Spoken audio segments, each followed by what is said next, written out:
What's up, everyone? Sam here from Byte.com, and in this video, I'm going to give you 5 strategies for using your time more effectively as a software engineer.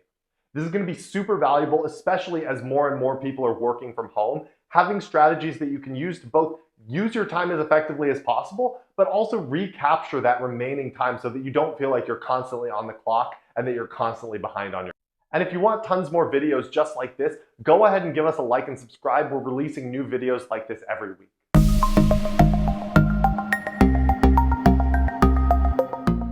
All right, so let's get into the 5 time management strategies. And the very first strategy is to not try and be productive for 8 full hours every day.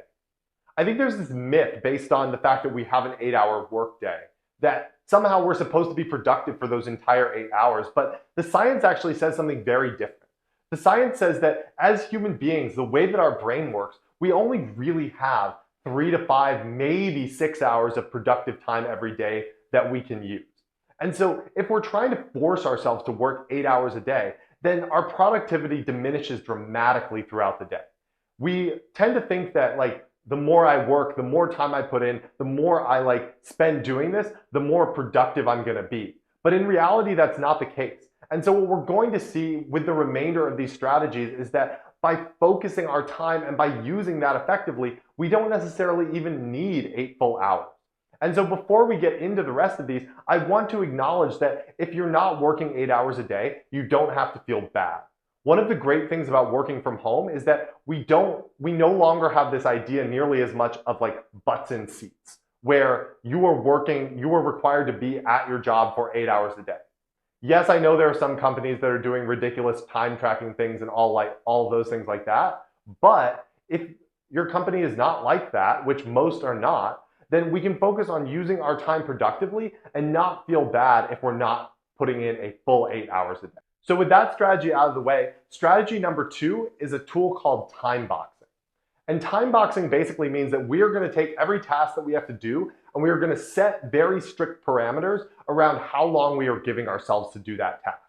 There's a concept called Parkinson's Law, and Parkinson's Law basically says that the amount of work that we have to do will expand to fill the time that we allot. And so this is a great, you've probably seen examples of this in college where you had a paper that was due by the next morning and you let it go and go and go and go and it wasn't getting done. And then with 4 hours to spare or whatever, you knocked out the paper. This is the same thing with your job. And with any task that you have to do is the more time you give it, the more time you are going to take to actually do the task. So one of the ways that we can really do this in an effective and very intentional way is something called the Pomodoro technique. And the Pomodoro technique, you may have heard of this before, but it basically says that we are going to break our time down into 25-minute chunks followed by 5 minutes of rest. And essentially the way that the Pomodoro technique works is that we're going to select one task and we're going to say, I have 25 minutes to work on this task before I'm going to take a 5-minute break. I'm only going to focus on this task for 25 minutes. And what this is allowing us to do is say, okay, well, for that 25 minutes, I'm going to eliminate all distractions. I'm not trying to sit down and do 4 hours of work, but for those 25 minutes, I'm going to be really, really focused. And then I'm going to allow myself to take a break. And so this is a really great strategy for just chunking things down and really time boxing and allowing yourself that focused time while also taking clear breaks in between. And the best way to get started with the Pomodoro technique is just to download a Pomodoro timer. There are tons of apps both for your phone and for your desktop. So I'd highly encourage you just Google Pomodoro timer and grab one of the apps and start working with that. Strategy number 3 for good time management goes along with the last one, and that is to take intentional breaks. This is why I love the Pomodoro technique, because it specifically builds in breaks throughout the day. But along with this idea that we can't work productively for 8 straight hours is the idea that we really need to take good, productive breaks to allow ourselves to reset, to refresh, and stay fresh throughout the day. And when I say productive breaks, I'm really meaning the exact opposite of what we mean about productivity for the rest of this video, right? I mean, you want to take breaks that are going to allow you the ample amount of opportunity to recover, refresh, to sort of breathe before getting back into your work. And there are a couple things that you want to think about when you're doing it. One is scheduling those breaks. Right? We already have that with the Pomodoro timer, but even if you're not using the Pomodoro technique, scheduling regular breaks at least once every hour is incredibly valuable. And then with those breaks, you want to completely disconnect and you want to get up from your desk. I know these are hard, especially if you're like in the zone, you're really focused. I think there are definitely times when you can make an exception to this rule, but generally speaking, you want to take consistent breaks and really disconnect. Take 5 minutes, 10 minutes, even 15 minutes to just take a breath, do something else, clear your mind a little bit, and just relax before getting back into your work. This is something that, while counterintuitive, is actually going to allow you to be more productive in the long run. And I'd highly encourage you to think about, how can I take these breaks intentionally? And beyond that, I'd also recommend taking a longer break during the day. You're probably going to be stopping for lunch at some point. Can you take a full hour for that? Could you go outside for a walk? That's like my favorite thing to do, is get outside, especially when the weather's nice. Go walk around a little bit. You're going to come back and do the rest of your work. And this is actually going to allow you to come back and be more productive in the afternoon. I know so many times we experience that like afternoon lull, right? Where you eat lunch and then you're like, I don't really want to do any work. And so taking a walk, taking that break and being intentional about it is going to allow you to come back fresher and actually be more productive. Strategy number 4 is to set clear hours when you are working and when you are not. This is kind of the macro version of time boxing, right? Where we don't want to allow our work to creep into the rest of our day. We don't want to end up working on the weekends. We don't want to work in the evenings. And the more clear we can set those boundaries, the better we are going to be at actually sticking to them. Because remember Parkinson's law, right? If we don't set those boundaries, our work will continue to expand. We'll allow ourselves to work later into the day. We'll allow ourselves to, be more sort of flexible with our schedule. But in reality, what that means is that we're going to be constantly thinking about work.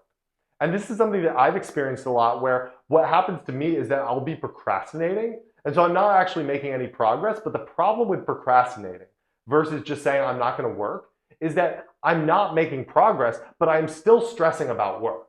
I'm still thinking about it. It's still on my mind. And therefore, I'm not actually getting a break from that work. And so it's better for you to say, okay, well, I'm just not being productive. I'm going to completely disconnect from work for a bit, than it is to allow yourself to procrastinate. And so if you set clear working hours, then at least outside of those working hours, I'm not going to try and do any work. I'm not going to worry about anything. I'm just going to let myself do whatever else. And this is especially important as we're working from home, because we don't have that clear like clocking in and clocking out. And so setting those clear hours going to allow you to time box things on a macro scale, and then you can further chunk that down with the Pomodoro technique or however else you choose to do that. And finally, strategy number 5, which is really specific to software engineers but super important, is having multiple things that you can work on. If you think about like where you spend your time, probably one of the things that I know I spent the most of my time on when I was working as a software engineer was just being stuck on a problem. Right? Being stuck on something where I didn't really know how to figure it out. I was spending time debugging it, but I kind of felt like I was just spinning my wheels. And so a better way to handle that would be to have something else that I could transition to work on while I work on the other thing in the back of my head. Right? There's so much evidence to suggest that our brains keep working on other tasks while we are focused on something. When we allow our brain to just kind of process in the background, we'll keep working on something else, we'll keep making progress forward, but then we'll come back to the thing that it was that we were originally trying to do, and we'll have a better perspective. This is why one of the things that I'd highly recommend is focus on the sort of main task that you have to do in the day first, and allow everything else to move back to later in the day. The perfect example, responding to email. You don't need to respond, most of the time, you don't need to respond to email like right away. And so allow yourself to focus on your main projects first thing in the day. And then when you want to take a break from that, when you're feeling stuck on that, you can go handle your emails. You can go read through, design docs. You can go do whatever else it is that you need to do, and allow yourself that mental break from the core programming work that you need to do. The other thing with this, know when to ask for help, right? When you are stuck, know when to ask for help versus when to continue working on the problem yourself. The biggest way that we can be more effective with our time is to avoid just spinning our gears, avoid just being stuck on something. And so by asking for help at the right time, and by being able to transition to other projects or other work when we don't know when we're kind of stuck on something, are going to really allow us to use our time more effectively. And so with that, those are the 5 time management strategies that I have for you. I hope you found this helpful, and if you did, please go ahead and give us a like and subscribe. It really helps the YouTube channel. We're trying to grow the channel as much as we can, get this out to as many people as possible, and I look forward to seeing you in the next video.